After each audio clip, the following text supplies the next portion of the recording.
അയ്യോ വണക്കം.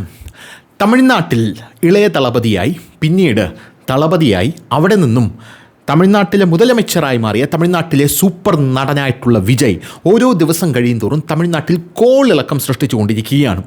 ഞാൻ ആദ്യം വിജയെ വിമർശിക്കുന്ന ഒരു വ്യക്തിയായിരുന്നു. നല്ലപോലെ വിജയെ വിമർശിക്കും, വിജയുടെ ഫാൻസിനെ നല്ലപോലെ വിമർശിക്കും. പക്ഷേ നമ്മൾ ഉള്ളതുപോലെ പറയണം. നമ്മൾ യാഥാർത്ഥ്യം അത് ജനങ്ങളുടെ മുമ്പിൽ യാഥാർത്ഥ്യം പോലെ എത്തിക്കണം. അതിനെനിക്ക് യാതൊരുവിധ മടിയുമില്ല. ഞാൻ ബേസിക്കലി ഒരു മാധ്യമപ്രവർത്തകനാണ്.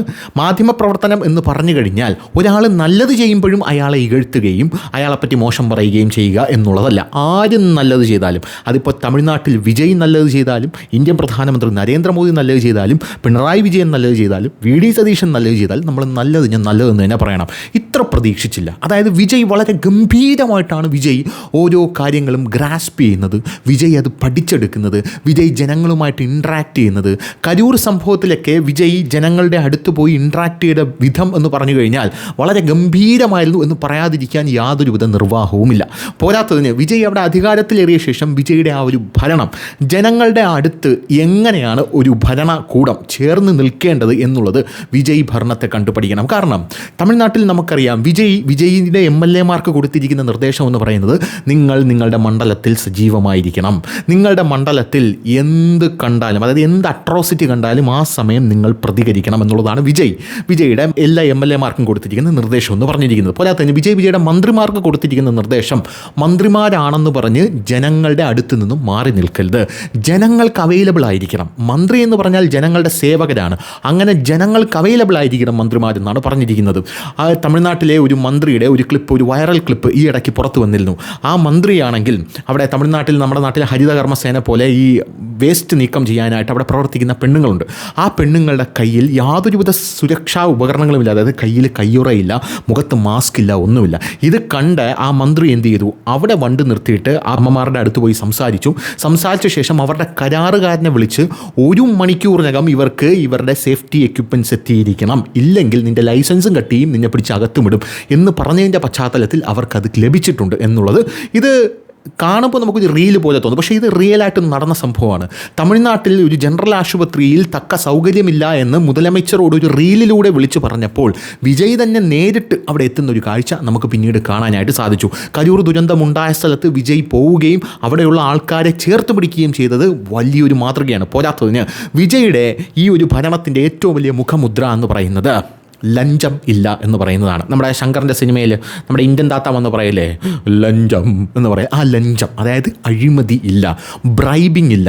അങ്ങനെ ആരെങ്കിലും നിങ്ങളുടെ അടുത്ത് വന്നു കഴിഞ്ഞാൽ നിങ്ങൾ എന്ത് ചെയ്യുക, ഇത് എങ്ക വിജയോടെ ആഴ്ച, എങ്ക അണ്ണനോട് ആഴ്ച എന്ന് ധൈര്യമായിട്ട് പറഞ്ഞു, നിങ്ങൾക്ക് ഞാനുണ്ടെന്നാണ് വിജയ്. അങ്ങനെ ഒരു മുഖ്യമന്ത്രി ഒരു ഉറപ്പ് കൊടുക്കണമെങ്കിൽ ആ മുഖ്യമന്ത്രിക്ക് അത് പാലിക്കാൻ സാധിക്കണം. വിജയെ സംബന്ധിച്ച് ആ ഉറപ്പ് വിജയ്ക്ക് പാലിക്കാനായിട്ട് സാധിക്കും. കാരണം വിജയെ സംബന്ധിച്ച് വലിയ ബർഡൻ ഒന്നുമില്ല വിജയ്ക്ക്. TVK എന്ന് പറയുന്ന ആ കക്ഷിക്കകത്ത് നിൽക്കുന്ന ആൾക്കാരെല്ലാം പുതുമുഖങ്ങളാണ്.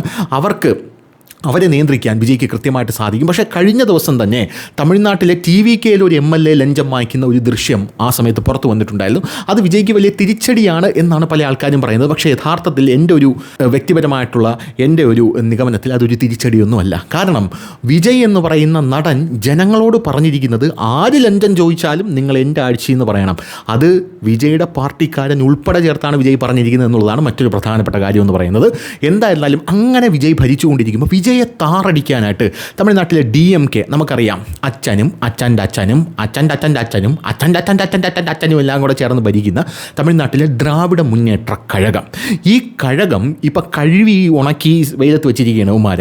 അതായത് യവന്മാർ ഒട്ടും പ്രതീക്ഷിച്ചില്ല വിജയ് കയറി വരുമെന്ന്. ഞാനും ഒട്ടും പ്രതീക്ഷിച്ചില്ല വിജയ് വരുമെന്ന്. പക്ഷേ അതൊരു വിപ്ലവമായിരുന്നു. അങ്ങനെ വിജയ് വന്ന ശേഷം ഇവന്മാർക്ക് വലിയ രീതിയിൽ ഭയം ഉടലെടുത്തു എന്ന് പറഞ്ഞു കഴിഞ്ഞാൽ വിജയുടെ ആഴ്ചയ്ക്ക് കിട്ടുന്ന ആ ഒരു ജനങ്ങൾക്കിടയിലുള്ള ഒരു സമ്മതിയുമാരെ ഞെട്ടിക്കുന്നതാണെന്ന് പറയാതിരിക്കാൻ നിവൃത്തിയില്ല. പോരാത്തതിന് വിജയ്ക്കാണെങ്കിൽ സോഷ്യൽ മീഡിയയുടെ വമ്പൻ ബാക്കപ്പ് ഉണ്ട്. ആ വമ്പൻ ബാക്കപ്പിൽ യുവമാർക്കൊന്നും പിടിച്ചു നിൽക്കാൻ സാധിക്കുന്നില്ല. ഉദയനിധി സ്റ്റാലിൻ എന്തെങ്കിലും പറഞ്ഞു കഴിഞ്ഞാൽ വിജയുടെ വെട്ടിക്കിളി കൂട്ടം, വിജയ് അവരെ വെർച്വൽ വോറിയേഴ്സ് എന്നാണ് വിളിക്കുന്നത്, വെട്ടിക്കിളി കൂട്ടം വന്ന് ഉദയനിധി സ്റ്റാലിനെ കൊത്തി വലിക്കുന്ന കാഴ്ചയാണ് കാണാനായി സാധിക്കുന്നത്. സ്റ്റാലിനാണെങ്കിൽ കുളത്തൂർ തോറ്റ് തൊപ്പിയിട്ടു. ഈ ഒരു സാഹചര്യമാണ് നിലവിലുള്ളത്. അങ്ങനെ വിജയുടെ ഈ ഒരു ആഴ്ചയുണ്ടല്ലോ, അത് അണ്ണാമല എന്ന് പറയുന്ന നേരത്തെയുള്ള BJPയുടെ സംസ്ഥാന അധ്യക്ഷൻ, ആ സംസ്ഥാന അധ്യക്ഷൻ പറഞ്ഞത് വിജയുടെ ആഴ്ചയെ നമുക്ക് എന്ത് ചെയ്യാൻ പറ്റില്ല, അതിനെ നമുക്ക് വിലയിരുത്താൻ ആയിട്ടില്ല. കാരണം വിജയ് എന്ന് പറയുന്നത് രാഷ്ട്രീയത്തിൽ പുതുസാണ്. അങ്ങനെ പുതുസായിട്ട് ഒരാൾ വരുമ്പോൾ അയാൾക്ക് സമയം കൊടുക്കണം, അയാൾക്ക് ഭരിക്കാനായിട്ട് ഒരു ടേം നമ്മൾ കൊടുക്കണം. ആ ഒരു ടേം കൊടുക്കുന്നതിൻ്റെ ഇടയിൽ നമുക്ക് ഇയാളുടെ ഭരണം നല്ലതാണെന്നോ ഇയാളുടെ ഭരണം മോശമാണെന്നോ ഒന്നും നമുക്ക് പറയാനായിട്ട് സാധിക്കില്ല. ഒരു കൊച്ചുകുട്ടി വളർന്നു വരുന്നത് പോലെയാണെന്നാണ് അണ്ണാമലൈ പറഞ്ഞത്. വളരെ കറക്റ്റായിട്ടുള്ളൊരു കാര്യമാണ്. പക്ഷേ ആ കൊച്ചുകുട്ടി വളർന്നു വരുന്ന സമയത്തിലും വേഗം വിജയ് പല കാര്യങ്ങളും ക്യാച്ച് ചെയ്യുന്നുണ്ട്, വിജയ് ജനങ്ങളുമായിട്ട് ഇടപഴകുന്നുണ്ട് എന്നുള്ളതാണ് വിജയുടെ ഏറ്റവും വലിയ ഗുട്ടൻസ് എന്ന് പറയുന്നത്. പോരാത്തതിന് തമിഴ്നാട്ടിൽ ഒരു മന്ത്രി ഒരു സർക്കാർ ഉദ്യോഗസ്ഥനെ പോലെ ജോലി ചെയ്യുന്നത് തമിഴ്നാട്ടിലെ ജനങ്ങൾക്ക് വലിയ അത്ഭുതം സൃഷ്ടിച്ചിട്ടുണ്ട്. വിജയ് ഇതുവരെ ആ കോട്ടിൽ നിന്നും സൂട്ടിൽ നിന്നും പുറത്തിറങ്ങിയിട്ടില്ല. പോരാത്തതിന് ഉച്ചഭക്ഷണം വിജയ് തമിഴ്നാട്ടിൽ എന്ത് ചെയ്യുന്നു, അദ്ദേഹം കൊണ്ടുവരുന്നു, അദ്ദേഹം ഓഫീസിലിരുന്ന് കഴിക്കുന്നു, അദ്ദേഹം അനാവശ്യമായിട്ട് സമയം ചിലവാക്കുന്നില്ല, അദ്ദേഹം കൃത്യമായിട്ട് അദ്ദേഹത്തിൻ്റെ ജോലി എടുക്കുകയാണ് ഓഫീസിൽ നിന്ന് ജനങ്ങൾക്ക് കൃത്യമായിട്ട് ബോധ്യപ്പെട്ടിട്ടുണ്ട്. നമുക്കറിയാം ഉച്ചഭക്ഷണം കഴിഞ്ഞ ദിവസം നമ്മുടെ വി ഡി സതീശൻ മുഖ്യമന്ത്രി പ്രളയം നടക്കുന്ന സമയത്ത് 3 മണിക്ക് ഉച്ചഭക്ഷണം കഴിച്ചു എന്ന് നമ്മുടെ വി ഡി സതീശൻ പറയുന്നത് നമ്മൾ കേട്ടു. പക്ഷേ ആ ഉച്ചഭക്ഷണം കഴിച്ചതിലല്ല പ്രശ്നം, ആ ഉച്ചഭക്ഷണം ആഘോഷപൂർവ്വം ഒരു വിരുന്നാക്കി കഴിച്ചു എന്നുള്ളതാണ് പ്രശ്നം എന്ന് പറയുന്നത്. വിജയ് അങ്ങനെയല്ല. വിജയ് ഒരു ചെറിയ സമ്പടത്തിൽ അദ്ദേഹത്തിനുള്ള ഭക്ഷണം കൊണ്ടുവരും, കഴിക്കും, പോകും എന്നുള്ളതാണ്. വിജയുടെ അതേ റെസ്പോൺസിബിലിറ്റി വിജയുടെ വീട്ടുകാർക്കുമുണ്ട് എന്നുള്ളതാണ്.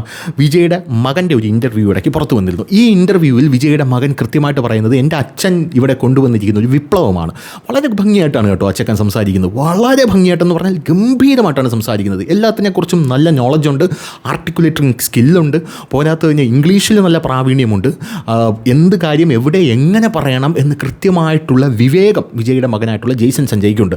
ജെയ്സൺ സഞ്ജയ് പറഞ്ഞത് അച്ഛൻ അങ്ങനെ ഒരു മുതലമച്ചറായ സ്ഥിതിക്ക് ഞങ്ങൾക്ക് ഒരു വലിയൊരു റെസ്പോൺസിബിലിറ്റി കൂടെ വന്നിരിക്കുകയാണ്. കാരണം നമുക്കറിയാം അച്ഛൻ മുതലമച്ചറാണ്. അച്ഛൻ മുതലമച്ചറായിരിക്കുന്ന ആ ഒരു സാഹചര്യത്തിൽ അച്ഛനെ താക്കാനായിട്ട് മക്കളെയും കുടുംബത്തെയൊക്കെ രാഷ്ട്രീയക്കാർ ഉപയോഗിക്കും. ഒന്നും കിട്ടിയില്ലെങ്കിൽ ഉപയോഗിക്കും. അതാണ് ഇപ്പോൾ യഥാർത്ഥത്തിൽ ഇവിടെ നടന്നുകൊണ്ടിരിക്കുന്നത്.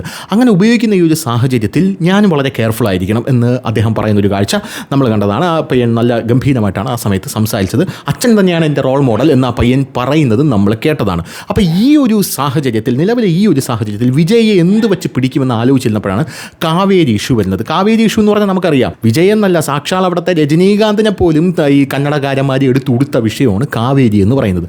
ആ കാവേരി വിഷയത്തിൽ വിജയ് എന്ത് ചെയ്തു? വിജയ് ഇങ്ങോട്ടേക്ക് വരണ്ട സംസാരിക്കാൻ എന്ന് പറഞ്ഞു. വിജയ്ക്ക് ഫ്ലക്സ് അവിടെ വലിച്ചു കീറുന്നു, കോലം കത്തിക്കുന്നു, ചെരിപ്പൂരി അടിക്കുന്നു വിജയുടെ ഫ്ലക്സിൽ. ഇങ്ങനെ പല പല കാര്യങ്ങളും കന്നഡികന്മാർ കാണിക്കാറുണ്ട്. തമിഴ്നാട്ടിലും നമ്മുടെ കേരളത്തിലും മുല്ലപ്പെരിയാർ ഇഷ്യൂ പോലെയാണ് തമിഴ്നാടും ഈ കർണാടകയും തമ്മിൽ കാവേരി ഇഷ്യൂ എന്ന് പറയുന്നത്. അങ്ങനെ കാണിക്കാറുണ്ട്. അപ്പോൾ വിജയ് എന്ത് ചെയ്തു? അങ്ങനെ ഒരു വിഷയം നടന്നുകൊണ്ടിരിക്കുന്ന ഈ ഒരു സാഹചര്യത്തിൽ കഴിഞ്ഞ ദിവസം നമ്മുടെ ഉദയനിധി സ്റ്റാലിൻ, യവനാണെങ്കിൽ വാ തുറന്ന തരവഴിത്തരം മാത്രമേ പറയൂ. അവൻ അത് മാത്രമേ അറിയാവുള്ളൂ. കാരണം അവൻ്റെ കുടുംബം അങ്ങനത്തെ ഒരു കൊണച്ചു കുത്തിയ കുടുംബമാണ്. DMK എന്നാണ് അവൻ്റെ പേര്. അവൻ്റെ മുത്തച്ഛൻ, അതായത് തന്തയുടെ തന്ത, കരുണാനിധി എന്നാണ് ആ വേട്ടാവളിയൻ്റെ പേര്. ഈ കരുണാനിധി എന്താണ്? ആ തമിഴ്നാട്ടിലെ ഏറ്റവും വലിയ ഒരു വേട്ടാവളിയനായിരുന്നു. ആ കരുണാനിധി ജയലളിതയുമായിട്ട് കൊമ്പ് കോർക്കാൻ പോയതാണ്. ലവന ജട്ടിയിലാണ് ജയലളിത പിടിച്ചുകൊണ്ട് പോയത്. അതിനുശേഷം ജയലളിതയുടെ മരണത്തിന് ശേഷമാണ് ഇവ ഒന്ന് എണീച്ചിന്ന് ശ്വാസം വിടുന്നത്. ജയലളിത ഒരു വട്ടം ഭരണത്തിൽ വന്നു, രണ്ടാമത്തെ വട്ടം സെക്കൻഡ് ടേമും ജയലളിത ഭരണത്തിൽ വന്നു. അങ്ങനെ സെക്കൻഡ് ടേമും ഭരണത്തിൽ വന്നപ്പോൾ DMK അസ്തമിച്ചു എന്ന് കഴിയില്ല. പക്ഷേ സെക്കൻഡ് ടേമിലെ ഭരണത്തിൽ പകുതി വെച്ച് ജയലളിത മരണമടഞ്ഞു. അപ്പോഴാണ് പനീർശെൽവവും പളനിസ്വാമിയും തമ്മിൽ അങ്ങോട്ടും ഇങ്ങോട്ടും അധികാരത്തിന് വേണ്ടി കടിപിടി കൂടി തുടങ്ങിയത്. അപ്പോൾ ഈ ഒരു സാഹചര്യത്തിൽ ആ കടിപിടി കൂടുന്നത് കണ്ട്, കാരണം ജയലളിത മരിച്ചു കഴിഞ്ഞാൽ പിന്നെ ADMK എന്ന് പറയുന്ന പാർട്ടിയില്ല, ഇനി DMK മാത്രമാണുള്ളത്. അതിനകത്ത് കരുണാനിധിയുടെ മകനായിട്ടുള്ള സ്റ്റാലിനെ വളർത്തിക്കൊണ്ട് വന്നിരിക്കുകയാണ്. സ്റ്റാലിൻ കഴിഞ്ഞ് ഉദയനിധി സ്റ്റാലിൻ നിൽക്കുന്നു. ഉദയനിധി സ്റ്റാലിൻ കഴിഞ്ഞ് അവനൊരു മോനുണ്ട്, അവനും നിൽക്കുന്നു. ഇങ്ങനെയാണ് നിൽക്കുന്നത്. അപ്പോഴാണ് അപ്രതീക്ഷിതമായിട്ട് വിജയ് വരുന്നത്. വിജയ് വരുമ്പോൾ വിജയ് എന്ത് വെച്ച് പിടിക്കാമെന്നുള്ളൊരു സാഹചര്യം നോക്കുമ്പോഴാണ് വിജയുടെ ഭാര്യ ഡിവോഴ്സിന് വേണ്ടി അപ്ലൈ ചെയ്തിരിക്കുന്നു എന്നുള്ളൊരു വാർത്ത വരുന്നത്. എന്തുകൊണ്ട് ഡിവോഴ്സിന് അപ്ലൈ ചെയ്തു? വിജയ്ക്ക് തൃഷയുമായിട്ട് വഴിവിട്ട ബന്ധമുണ്ട്, അവിഹിത ബന്ധമുണ്ട്. തെളിയിക്കപ്പെട്ടിട്ടുണ്ടോ? തെളിയിക്കപ്പെട്ടിട്ടില്ല. വിജയും തൃഷയും തമ്മിലൊരു ബന്ധമുണ്ട്. അവരുടെ ഭാര്യ എന്ത് ചെയ്തു? ഡിവോഴ്സിനായിട്ട് ശ്രമിക്കുന്നു എന്നുള്ളൊരു സാഹചര്യത്തിൽ ഇതൊരു നോർമൽ കേസാണ്, എല്ലാ കുടുംബത്തിലും നടക്കാവുന്ന കേസാണ്. വിജയുടെ ഭാര്യയെ അട്രോസിറ്റി വഴി പീഡിപ്പിച്ചെന്നോ അല്ലെ വിജയ ഗാർഹിക പീഡനം നടത്തിയെന്നൊന്നും അല്ല അതിനകത്ത് അവർ പറയുന്നത്. അവരെന്ത് ചെയ്യുന്നു? അവർ ചെങ്കൽപ്പേട്ട് കോടതിയിൽ എന്ത് ചെയ്യുന്നു? കോടതിയിൽ ഒരു ഫയൽ ചെയ്തു. പക്ഷേ കഴിഞ്ഞ ദിവസം വിജയുടെ മകൻ വന്ന് ഇതിലൊരു ക്ലാരിഫിക്കേഷൻ കൊടുക്കുന്ന ഒരു കാഴ്ചയാണ് കണ്ടത്. പക്ഷേ ഇതുകൊണ്ടൊന്നും ഇവന്മാരെ കടി തീരുന്നില്ല. DMK എന്ന് പറയുന്ന അവന്മാർ വാ തുറന്ന ഈ തരവഴിത്തരം മാത്രമേ അവന്മാർക്ക് പറയൂ. അതായത് സ്ത്രീകളെ അധിക്ഷേപിക്കുക, ഹിന്ദു ആചാരങ്ങളെ അധിക്ഷേപിക്കുക. അങ്ങനെയാണ് ഇവന്മാരുടെ പ്രധാനപ്പെട്ട കാര്യം എന്ന് പറയുന്നത്. ഹിന്ദു അനുഷ്ഠാനങ്ങളെ അധിക്ഷേപിക്കുക. ഇങ്ങനെയുള്ള പല പല കാര്യങ്ങളും.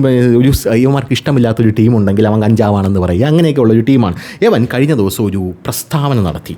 ആ പ്രസ്താവന ഞാൻ കേൾപ്പിച്ചു. തരാം. അതായത് ഒരു ആൾക്കൂട്ടത്തെ നോക്കി പ്രസംഗിക്കുമ്പോൾ കാവേരി വിഷയം വന്നപ്പോൾ എല്ലാവരും തൃഷ എന്ന്, അതായത് ഇവൻ്റെ കൂടെയുള്ള യവനെക്കാട്ടിലും ഫ്രാഡുകളായിട്ടുള്ള അണികളുണ്ട്, ആ ഫ്രണ്ടിൽ നിന്നുകൊണ്ട് തൃഷ എന്ന് വിളിച്ച് കൂവലുണ്ടായി. തൃഷ എന്ന് വിളിച്ച് കൂവിയപ്പോൾ ഇവനൊരു ഡയലോഗ് അടിച്ചു. അതൊരു ദ്വയാർത്ഥ പ്രയോഗമായിരുന്നു. ഞാനത് കേൾപ്പിച്ചു തരാം.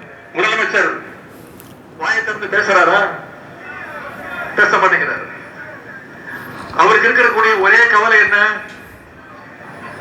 திமுக மேல என்ன பொய் வழக்கு போடலாம், என்ன பொய் கேஸ் போடலாம்.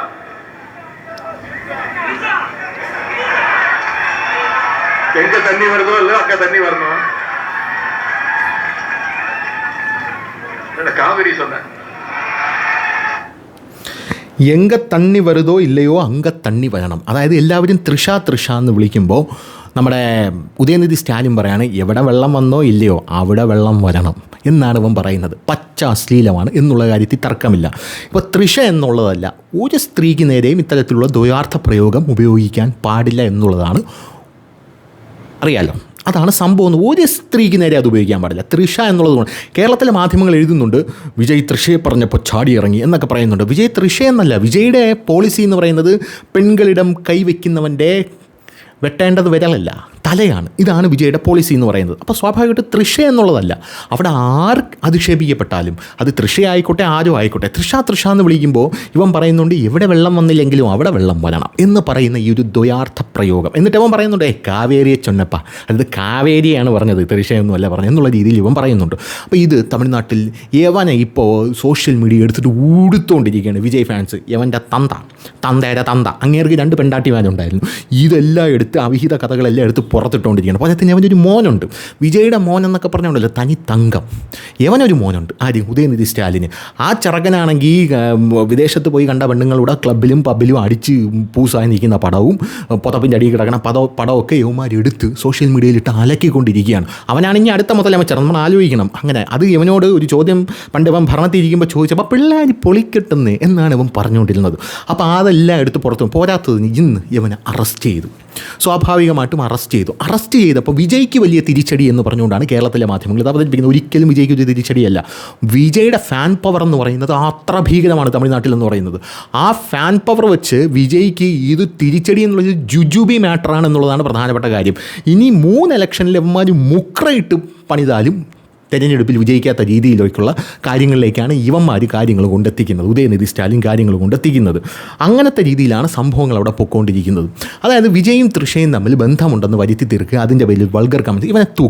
ഇവനെ പോലീസ് തൂക്കിയിട്ട് ഇവനെ തഞ്ചാവൂരോട്ട് കൊണ്ടുപോവുകയായിരുന്നു. അപ്പോൾ DMK പ്രവർത്തകർ തെരുവിലിറങ്ങുന്നു, പ്രതിഷേധിക്കുന്നു. അവന്മാരെയൊക്കെ അടിച്ചു ചുരുട്ടി. അവന്മാർ വണ്ടി തടഞ്ഞു നിർത്തിയിട്ട് ഇവന് ഉള്ള വാവയാണ്, അവന് മറ്റേ ചോറ് കൊടുക്കാനായിട്ട് ഭക്ഷണം പോലും കഴിക്കാതെയാണ് പിടിച്ചുകൊണ്ട് പോകുന്നതെന്ന് കാണിക്കുക. ഈ തമിഴ്നാട്ടിലെ ഈ കുണച്ച നാടകങ്ങളുണ്ടല്ലോ, നമ്മുടെ ജയറാം പറയും പോലെ കേരളത്തിലെ പോലെയല്ല. തമിഴ്നാട്ടിൽ എല്ലാത്തിനും ഓരോ ഡോസ് കൂടുതലാണ്. കേരളത്തിൽ അമ്മേ ഇത്രയല്ലേ ഉള്ളൂ. തമിഴ്നാട്ടിൽ അങ്ങനെയല്ല, അമ്മ എന്ന് പറയുന്നത് പോലെയാണ് തമിഴ്നാട്ടിലെ കാര്യങ്ങളെന്ന് പറയുന്നത്. ജയലളിതയുടെ കാലം തൊട്ടേ അങ്ങനെ തന്നെ. അതായത് ജയലളിത വലിയ ശബ്ദമൊക്കെ എടുത്തു. ജയലളിതയുടെ മുടിക്കുത്തി ഇങ്ങനെ പിടിച്ച് വലിച്ചെന്ന് പറഞ്ഞ് മുടിക്കുത്തി ഇങ്ങനെ ജയലളിത എടുത്ത് അഴിച്ചിട്ടു. എന്നിട്ട് പറഞ്ഞു മുതലമച്ചറാവാതെ ഇനി ഞാൻ ഈ മുടി കെട്ടില്ല എന്ന് പറഞ്ഞ് മുതലമച്ചറായിട്ട് തിരിച്ചു വന്ന ശേഷമാണ് ജയലളിത മുടി കെട്ടുന്നത് തമിഴ്നാട്ടിലെ ആ നിയമസഭയിൽ. അതാണ് ചരിത്രം എന്ന് പറയുന്നത്. അപ്പോൾ അങ്ങനെയൊക്കെയാണ് കാര്യങ്ങൾ പോക്കെന്ന് പറയുന്നത്. പിന്നെ അണ്ണാമല അവിടെ ഒരു സ്ത്രീ പീഡിപ്പിക്കപ്പെട്ടപ്പോൾ പുറത്തിറങ്ങിയെന്ന് ചാട്ടവാറിട്ട് സ്വന്തം ദേഹത്ത് അടിക്കുന്നു. സ്റ്റാലിനും മറ്റേതൊന്നുമല്ല, സ്റ്റാലിൻ ഇതിൻ്റെ അപ്പുറം കാണിച്ചിട്ടുണ്ട്. അതായത് സ്റ്റാലിൻ എന്ന് പറഞ്ഞാൽ നമ്മുടെ ഈ ഫുട്ബോൾ കളിയിലെ നെയ്മറിനെ പോലെയാണ്. അടുത്തൂടെ ആരെങ്കിലും ഓടി ഉടനെ തലവുത്തന്നെ താഴെ വീഴും, അയ്യോ അവനെ അടിച്ചിട്ടേ എന്ന് പറഞ്ഞു. അതുപോലെയാണ് സ്റ്റാലിൻ അവിടെ കിടന്ന് പിടച്ചുകൊണ്ടിരുന്നത്. തമ്മിൽ ഭേദം തൊമ്മനെന്ന് പറയുന്നത് പോലെ തമിഴ്നാട്ടിൽ അഭിനയിക്കാത്തൊരു CM എന്ന് പറയുന്നത് നിലവിൽ വിജയ് മാത്രമാണ്. പുള്ളി കറക്റ്റ് കാര്യങ്ങൾ ചെയ്യുന്നു, സൈലൻ്റായിട്ട് ഇരിക്കുന്നു, ജനങ്ങളോട് സംവദിക്കാനുള്ള സമയത്ത് സംവദിക്കുക. അങ്ങനെ ഇവനെ തൂക്കിയെടുത്തുകൊണ്ട് പോയി. ഇപ്പം മദ്രാസ് ഹൈക്കോടതി പറഞ്ഞ് ഇവനെ വിടണമെന്നാണ് പറയുക. ഇവനും അറിയാം ഇതിനകത്ത് ഇവന് കേസെടുക്കാനൊന്നും പറ്റില്ല. അതായത് കോടതി നോക്കുമ്പോൾ ഇതിനകത്ത് കേസെടുക്കാനുള്ള സാധനമൊന്നുമില്ല. അധിക്ഷേപം എന്ന് പറഞ്ഞാൽ അവർ പരാതി കൊടുത്തു കഴിഞ്ഞാലും അത് നിലനിൽക്കില്ല, അത് തള്ളിപ്പോവും. പക്ഷേ ഭാവിയിലെ ലോങ് റണ്ണിൽ വിജയ്ക്ക് ഇത് വലിയ രീതിയിലുള്ള ഒരു അനുഗ്രഹമാവാനാണ് സാധ്യത. കാരണം തമിഴ്നാട്ടിലെ അമ്മയും പെങ്ങന്മാരും എല്ലാം ഇത് കണ്ടുകൊണ്ടിരിക്കുന്നുണ്ട് എന്നുള്ളത് മറ്റൊരു കാര്യമാണ്. അതുകൊണ്ട് വിജയ്ക്ക് വലിയ രീതിയിൽ ഇത് ഒരു ബ്ലെസ്സിങ് ആവാനുള്ള സാധ്യതയാണുള്ളത്. അതിനുള്ള പണിയാണ് അവന്മാർ ചെയ്തു വെച്ചുകൊണ്ടിരിക്കുന്നത്. പിന്നെ ഇവൻ ഇത് കിട്ടണം, ഇവൻ മറ്റേ സനാതനത്തിനെ ഒഴിക്കണം, ഹിന്ദു ദേവീദേവന്മാരെ ശരിയല്ല. പിന്നെ ഇവൻ്റെ നേതാക്കന്മാരൊക്കെ റോഡുകൾ തോറും പ്രസംഗിച്ച് നടന്നുകൊണ്ടിരിക്കുന്ന പല കഥകളുമുണ്ട്. അതായത് ഒരു വേശ്യാലയത്തിൽ ഒരാൾ പോയപ്പോൾ ആ വേശ്യ അയാളോട് ചോദിച്ചു, നീ ശൈവമാ അതേ വൈഷ്ണവമാ, അതായത് വിഷ്ണു ഭക്തനാ ശിവഭക്തനാ? എന്നിട്ട് അയാൾ ചിരിക്കും. നിങ്ങൾക്ക് മനസ്സിലായില്ലല്ലേ? ശൈവം എന്ന് പറഞ്ഞു കഴിഞ്ഞാൽ ഇങ്ങനെ, അതായത് കിടന്നിട്ട്, അതായത് ശൈവർ ഭസ്മം ഇടുന്നത് ഇങ്ങനെയാണ്, വിഷ്ണു ഭക്തർ ഇങ്ങനെയാണ് ഇടുന്നത്, വൈഷ്ണവം എന്ന് പറഞ്ഞാൽ നിന്നിട്ട്. ഇതാണ് ആ പ്രോസ്റ്റിറ്റ്യൂട്ട് ഉദ്ദേശിച്ചത് എന്നുള്ള രീതിയിലൊക്കെയാണ് ഇവന്മാർ സംസാരിച്ചു കൊണ്ടിരിക്കുന്നത്. ഇവന്മാർക്ക് ഇതൊന്നും കിട്ടില്ല, ഇതിൻ്റെ അപ്പുറം കിട്ടും. അമ്മച്ചിയാണ് അതിനെ ആഴ്ച തൂഫാനാക്കും എന്ന് മാത്രമേ പറയാനുള്ളൂ. അതുകൊണ്ട് ഈ കാര്യത്തിൽ വിജയ്ക്ക് ഫുൾ സപ്പോർട്ട്. അപ്പോൾ ശരി.